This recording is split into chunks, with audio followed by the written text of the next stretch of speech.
Halo teman-teman, bagaimana kabar kalian? Semoga dalam keadaan sehat. Bertemu lagi di channel Revolusi Skill. Kali ini saya akan membahas tentang mengenai fungsi dari rumus VLOOKUP dan LOOKUP. Ya mungkin teman-teman yang baru mendengar rumus ini, tenang saja teman-teman. Pada video kali ini saya akan menjelaskan secara ringkas, padat, dan jelas. Nah mungkin jika nanti ada pertanyaan, silakan teman-teman tanyakan di kolom komentar. Akan saya jawab satu-satu pertanyaan dari teman-teman. Oke, di sini saya sudah menyediakan tabelnya teman-teman, yaitu rekap data customer PT Dedi Batik. Nah, meliputi tanggal pemesanan, nomor pemesanan, nama customer, domisili, barang pesanan, dan lama pengiriman. Ini untuk yang akan kita jadikan sebagai bahan rekapan teman-teman. Kemudian sumber dari rekapan ini berada di sini teman-teman, yaitu ada customer PT Dedi Batik maksudnya. Di sini sudah ada nama nomor pemesanan maksudnya. Sini nomor pemesanan. Sorry, ini ada dua ya nomor pemesanan teman-teman. Kita hilangkan satu. Kita hilangkan saja pada bagian ini teman-teman. Kita hapus, delete. Kita oke aja dah. Oke, nah di sini ada nomor pemesanan, nama customer, jenis kelamin, ada barang pesanan, ada domisili teman-teman. Ini yang akan kita jadikan sebagai referensi untuk mengisi data di bagian rekap data customer ini teman-teman. Oke, tanpa basa-basi kita langsung saja untuk tanggal pemesanannya. Saya sudah buatkan yaitu dari tanggal 4 sampai tanggal 11 Maret tahun 2022. Nah, oke lah, biar lebih jelas di sini saya isi Maret periode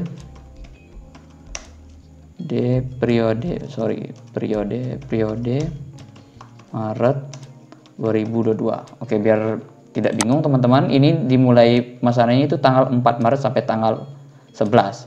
Oke, yang pertama kita mengisi nomor pemesanan.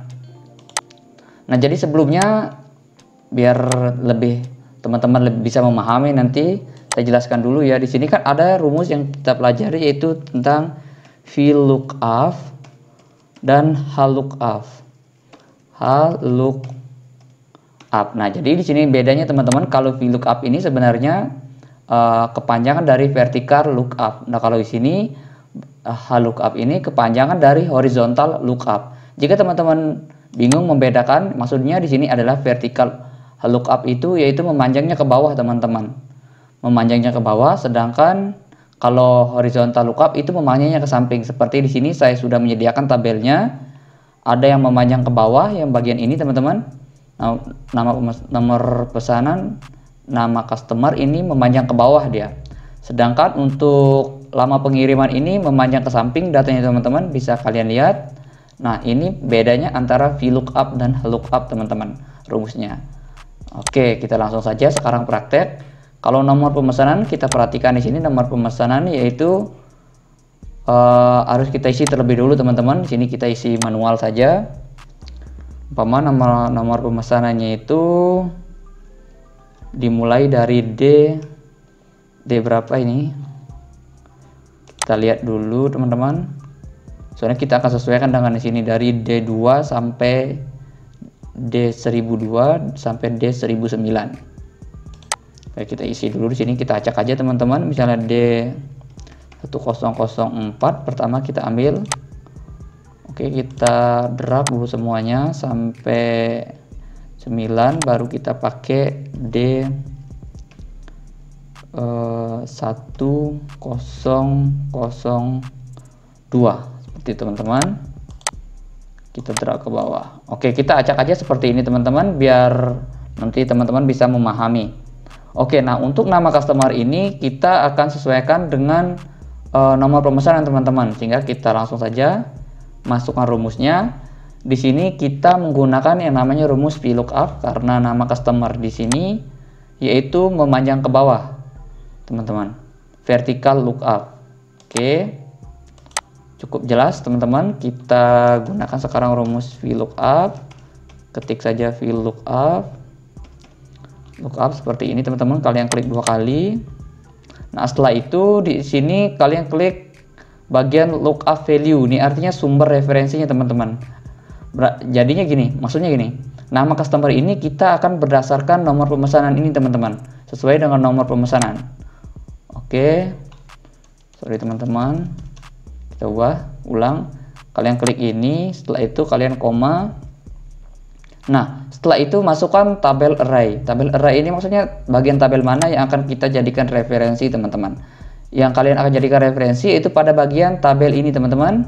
Itu bagian yang atas ini teman-teman, tabelnya sini ya. Nah, kalian blok semua.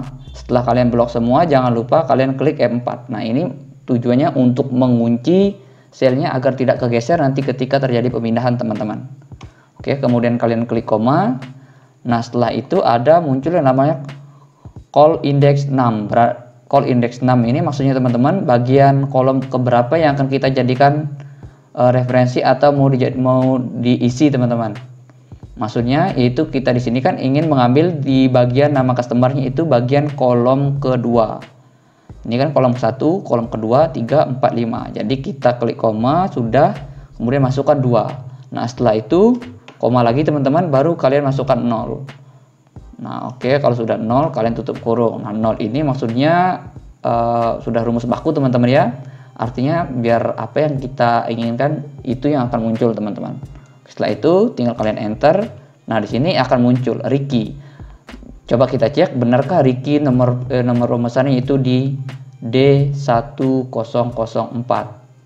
Kita lihat teman-teman, D1004 itu Ricky, benar. Jadi sudah benar teman-teman.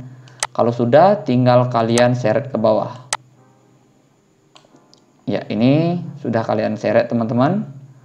Oke, ini kita hapus dulu teman-teman di sini. Ini juga hapus karena kita ingin mencari sampai di sampai tanggal 11 aja teman-teman. Nah, di sini kita cek ulang D1006 apakah benar angka. Kita cek ulang teman-teman untuk membuktikan D1006 itu benar angka. Nah, itu untuk di nama customer ya teman-teman. Nah, kemudian di sini untuk domisilinya juga sama.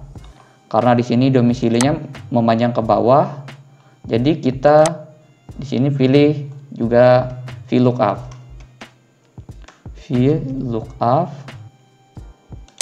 Nah, kalau sudah tetap masih kita jadikan referensi yaitu bagian nomor pemesanan yaitu untuk look value-nya teman-teman. Nah, setelah itu koma baru kembali ke tabel sini, tabel awalnya, kemudian kalian blok semua. Nah, domisili itu kan berada di kolom kelima teman-teman, itu 1, 2, 3, 4, 5. Nah, jadi kalian klik di sini jangan lupa F4 dulu teman-teman untuk menguncinya. Lagi-lagi jangan sampai lupa di sini. Setelah itu baru kalian koma lagi, kemudian masukkan 5 karena yang kita ambil yaitu bagian kolom kelima. Kemudian 0, kemudian tutup kurung.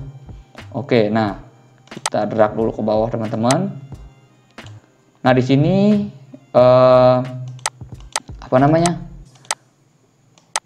Di sini bagian akhir akan muncul NA. NA ini maksudnya teman-teman karena nomor pemesanan di sini tidak ada. Sumber referensinya itu tidak ada sehingga dia tulisannya NA. Nah, kurang jelas dari mana datang ini. Ini merupakan salah satu sudah menjadi bagian dari rumus Excel. Nah, nanti saya beritahu bagaimana caranya menghilangkan ini teman-teman. Sabar, di bagian akhir mungkin saya akan terangkan.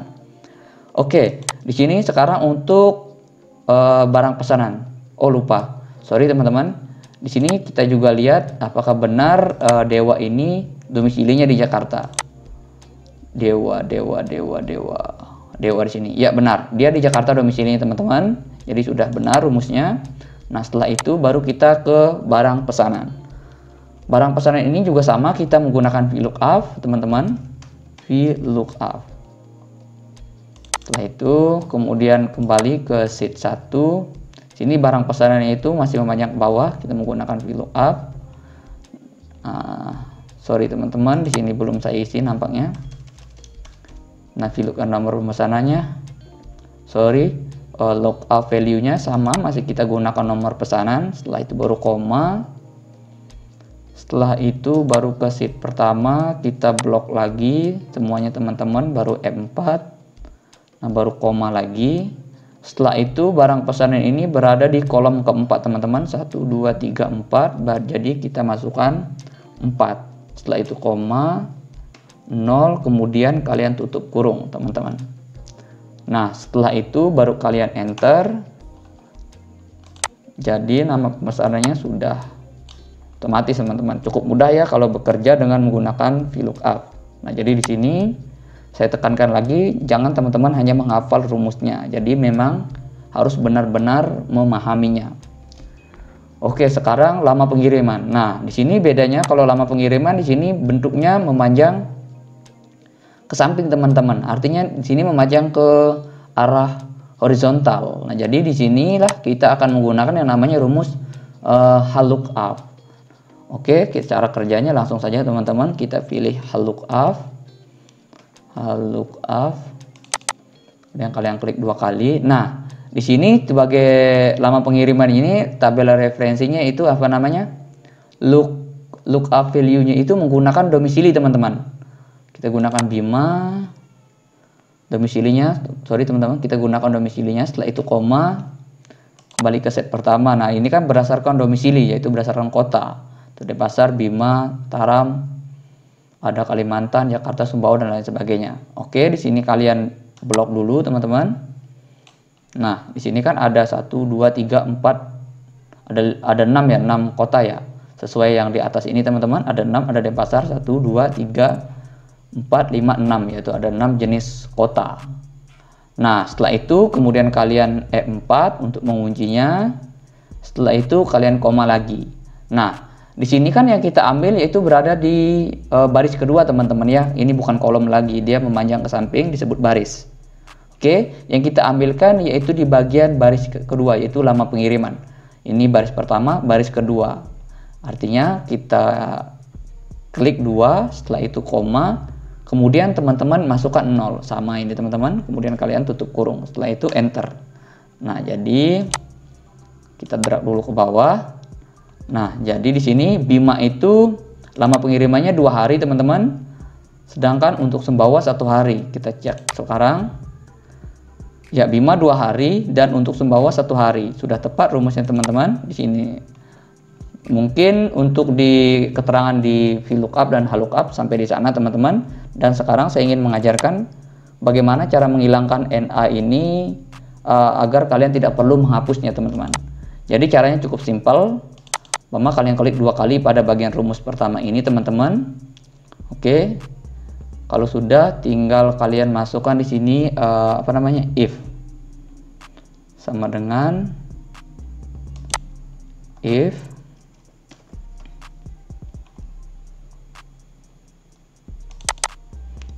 error teman-teman ya. If error.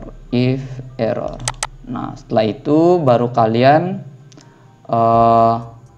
di sini masukkan yang namanya, kalau dia error maka kalian beri tanda tidak diketahui seperti itu umpama teman-teman, tidak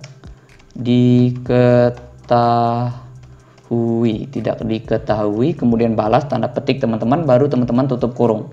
Oke, seperti itu. Nah, artinya maksudnya seperti ini teman-teman, maksud rumusnya ini, yaitu ketika dia error, jika dia error atau tidak ada sumbernya seperti ini teman-teman, maka dia akan ditulis tidak diketahui. Oke, sekarang kita enter aja. Sorry, di sini masih ada kesalahan rumus teman-teman. Di sini meski jangan lupa koma teman-teman ya. Setelah itu baru oke. Nah, jadi di sini masih tetap teman-teman, tetapi kalau bagian bawah ini maka akan otomatis menjadi tidak diketahui teman-teman karena sumbernya tidak ada. Nah, itu salah satu rumusnya teman-teman. Di sini juga sama, kalian isi aja if error teman-teman. Setelah itu baru kalian di sini juga jangan lupa koma, baru tanda petik 2, tidak diketahui.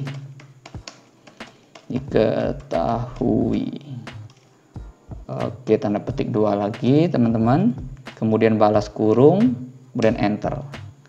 Nah, jadi di sini masih tetap teman-teman bagian atasnya, cuma bagian yang di bawahnya itu akan berubah menjadi tidak diketahui. Nah, bagaimana kalau teman-teman ingin membuatnya ini menjadi apa namanya kosong? Itu bisa teman-teman. kalian tinggal teman-teman tulis if error sama if error.